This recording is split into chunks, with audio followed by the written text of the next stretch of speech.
ഇപ്പോഴത്തെ നമ്മുടെ എല്ലാവരുടെയും ഒരു മെയിനായിട്ടൊരു പ്രശ്നമാണ് എന്ത്? കോൺഫിഡൻസ് ഇല്ലായ്മ. നമുക്ക് നമ്മളെ പറ്റി തന്നെ എന്തില്ല, ഒരു കോൺഫിഡൻസും ഇല്ല. അങ്ങനെ നമ്മൾ എങ്ങനെയൊക്കെയോ അങ്ങനെ ജീവിച്ചു പോണു, അങ്ങനെ തന്നെ അങ്ങോട്ട് പോണു അല്ലേ? നമ്മുടെ കോൺഫിഡൻസ് ഇല്ലായ്മയുടെ പ്രധാന കാരണം എന്താണെന്ന് നിങ്ങൾക്കറിയാമോ?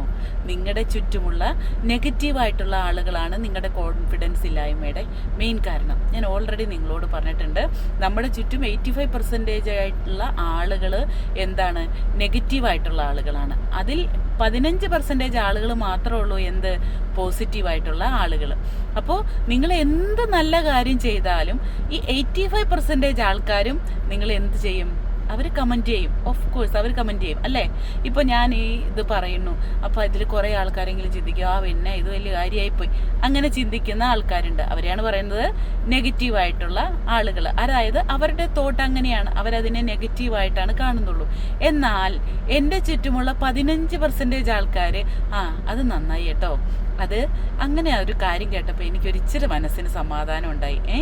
എനിക്ക് എൻ്റെ പ്രശ്നം ഇതാണല്ലേ, അപ്പോൾ ഞാൻ ഇങ്ങനെ ചെയ്താൽ എനിക്ക് അങ്ങനെ നേരെയാവാൻ പറ്റുമായിരിക്കും, എൻ്റെ കോൺഫിഡൻസ് ലെവൽ ഇൻക്രീസ് ചെയ്യാൻ പറ്റുമായിരിക്കും. അങ്ങനെ ചിന്തിക്കുന്ന ആളുകളുമുണ്ട്. അപ്പോൾ നമ്മൾ എന്തെങ്കിലും ചെയ്യുമ്പോഴത്തേക്കും നമ്മൾ ഭയങ്കര വിഷമിച്ചായിരിക്കും ചെയ്യണേ. നമ്മൾ എന്തെങ്കിലും ചെയ്യുമ്പോഴത്തേക്കിനും അവർ പറയാണ്, അയ്യേ അതെന്ത് ചെയ്യണത്, നീ എന്ത് കാണിക്കണത്, അത് ശരിയായില്ല കേട്ടോ, ഇത് ശരിയായില്ല, അങ്ങനെയൊന്നും ഇതൊന്നുമല്ല മോട്ടിവേഷൻ, ഇതിൻ്റെ ഒന്നും ആവശ്യമൊന്നുമില്ല, ഞങ്ങൾ ഓൾറെഡി മോട്ടിവേറ്റഡ്. അങ്ങനെയുള്ള സംസാരങ്ങളുള്ള ആളുകളെ എന്ത് ചെയ്യുക? നമ്മൾ ഒരു ചിരിയോടുകൂടി എന്ത് ചെയ്യാനാണ് ഞാൻ പറഞ്ഞേക്കണേ? ഒരു ചിരിയോടുകൂടി അങ്ങനെയുള്ള ആളുകളെ അവോയ്ഡ് ചെയ്യുക. നമ്മുടെ കൂടെ നിൽക്കുന്ന 15% സന്തോഷം, നീ ചെയ്തത് നന്നായി, അപ്രീഷിയേറ്റ് ചെയ്യുന്ന അങ്ങനെ ആളുകളുടെ ചുറ്റിലേക്ക് നമ്മൾ പോയി കഴിയുമ്പോൾ ഓട്ടോമാറ്റിക്കലി എന്ത് വരും? നമ്മുടെ കോൺഫിഡൻസ് ഇൻക്രീസ് ചെയ്യും.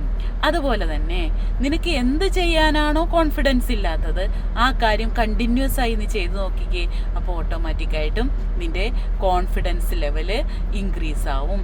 അധികം കോൺഫിഡൻസ് ഇല്ലായ്മയുടെയൊക്കെ പ്രധാന കാരണം എന്ന് പറയുന്നത് ചെറുപ്പകാലങ്ങളിലെ നമ്മളോട് ആരെങ്കിലും പറഞ്ഞ നീ അത് ചെയ്താൽ ശരിയാവില്ല, നീ ഒന്നും പഠിക്കാൻ, നീ അങ്ങനെ ഇങ്ങനെ ആരെങ്കിലും പറഞ്ഞ കാര്യങ്ങൾ ഇപ്പോഴും നമ്മുടെ സബ് കോൺഷ്യസ് മൈൻഡിൽ കിടക്കുന്ന വെച്ചാണ് ഇപ്പോഴും നമ്മൾ എന്ത് ചെയ്യുന്നത്? അയ്യോ അത് ചെയ്യാൻ എനിക്കൊരു കോൺഫിഡൻറ്റ് ഇല്ല കേട്ടോ, ഞാനൊരു കോൺഫിഡൻ്റ് അല്ല കേട്ടോ എന്ന് പറയുന്നത്. പക്ഷേ നമ്മളെപ്പോഴും മനസ്സിനെ പറഞ്ഞു പഠിപ്പിക്കുക, I am confident, I am always confident. നമ്മുടെ ചുറ്റുമുള്ള ആരെ എന്തൊക്കെ പറഞ്ഞാലും ഞാൻ ചെയ്യുന്ന കാര്യം നല്ലതെന്ന് തോന്നിയാൽ ഐ ആം ഓൾവേസ് കോൺഫിഡൻറ്റ്.